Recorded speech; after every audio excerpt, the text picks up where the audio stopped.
15 રાજ્યના 56 થી વધુ જ્વેલર્સ સાથે જે છેતરપિંડી થઈ હતી તેનો હવે ભેદ ઉકેલાયો છે। જૂનાગઢ પોલીસે છેતરપિંડી આચરનારા બંટી બબલીની વડોદરાથી ધરપકડ કરી છે। બંને આરોપી બિહારના ભાગલપુરના વતની હોવાનો ખુલાસો થયો છે। આરોપીએ જૂનાગઢ અને કેશોદના જ્વેલર્સને નકલી સોનું પધરાવીને છેતરપિંડી આચરી હતી। આરોપીને છેતરપિંડી કરવાના કેસમાં 7,000 રૂપિયાનું કમિશન પણ મળતું હતું। બિહારના પટના અને બનારસથી કૌભાંડનું સંચાલન થતું હતું।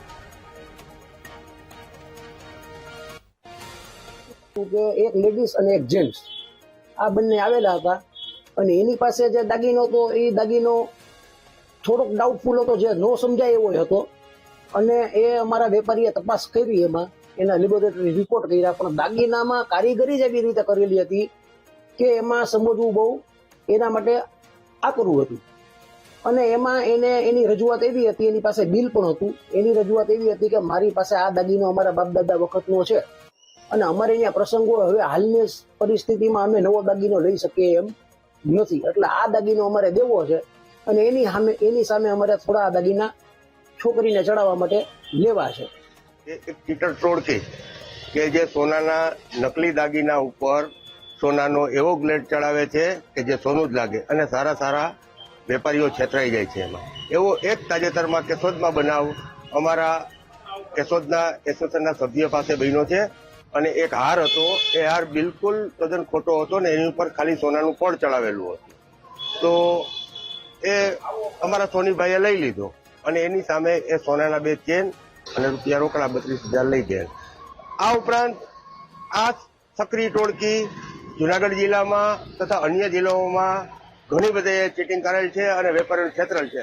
10 તારીખે 6 વાગ્યે મારે ત્યાં કપલ આવેલું બંગાળી લાગતું, તે લોકોએ આવીને કીધું કે મારે સોનાના દાગીના એક્સચેન્જ કરવાના છે અને દાગીના બતાવો, એટલે મેં ચેન બતાવ્યા, એને 2 ચેન પાસ કર્યા, 2 ચેન પાસ કરીને કે અમે બિલ બનાવી દો, એટલે મેં બિલ બનાવ્યું અને પછી એને મને હાર આપ્યો કે આ હાર છે એ અમે તમને આપી જાય, તમે ભાંગતા નહીં પણ વધઘટના પૈસામાં આપી તમારા ખાતામાં ટ્રાન્સફર કરી અને અમારો હાર લઈ જશું, અમને ત્યાં દાગીના અને ઉપર અમારે 22,000 રૂપિયાની જરૂર છે, તો 22,000 રૂપિયા રોકડા લઈ ગયા અને 2 ચેન લઈ ગયા।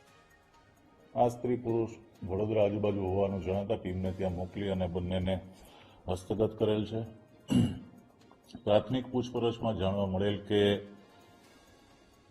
એક રવિ સોની જે પટના બિહારનો છે અને એક બનારસનું સોનું કરીને વ્યક્તિ છે કે જે આ બંનેને આ રીતના 30 ગ્રામના દાગીના આપે અને એ 30 ગ્રામના દાગીનામાં 20 ગ્રામ જેટલું પંચધાતુ અને એની પર પોટાશ કેમિકલ ચડાવી અને 10 ગ્રામ સોનાનો વરખ ચડાવી અને આ દાગીના જે સોની છે એ બધા સોની વેપારીઓને આપી અને એની પાસેથી સામે સોનાની બુટ્ટી, વીંટી, બંગડી એ મુજબના દાગીના મેળવીને આ રીતના છેતરપિંડી કરતા હતા। અને આ એક દાગીનાના વેચાણ પેટે આ બંનેને રવિ સોની જે પટણાનો છે એ 7,000 રૂપિયા આપતો હતો।